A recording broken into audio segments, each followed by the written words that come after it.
Now that we've taken a look at the different sections that can be manipulated in the config files, I want to show you a trick called dynamic properties, and then storing and retrieving properties. And I'm just going to quickly expose you to this. We're not going to do a whole lot with it, but I just want you to know that it's possible. Dynamic properties refers to the ability to store properties of an application actually outside that app.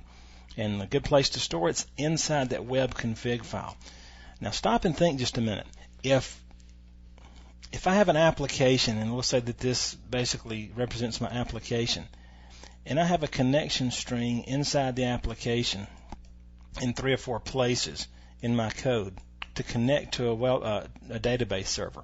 And we reorganize, or for security reasons, we move the database server to a different machine, different location, different IP address, just whatever. We rename it. Then I've got to go through and change it every place in this application where it was used. Now, since the Web.Config file is out there and it's easy to get to, a better solution is to store that information in that Web.Config file.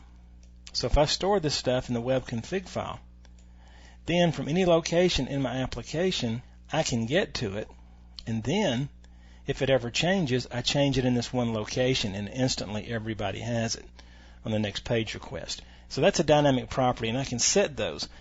Now, to store and retrieve data in the Web.Config file, all I have to do is set an app section, app settings section in the Web.Config file. Now, I'll go in and add this section, and then now inside the Web.Config file, in that app sections, I just want you to notice here, we're just going to go in and create a tag called app settings, and then we're going to add a key. And notice how this happens here. This is the same thing we've done before. It just looks a little differently here. I've added a key called mark, and then the value for that key is a connection string to a database. Notice the data source is my server name, the initial catalog is my database name, and I'm using integrated security. Now don't worry about these. You'll figure out these connection strings based on the provider you're using and so forth. What I want you to see here is that by doing this, we can then request this information and get this connection string information without having to store it inside our application. And so the magic of this happens in this section right here. And you'll notice the app section.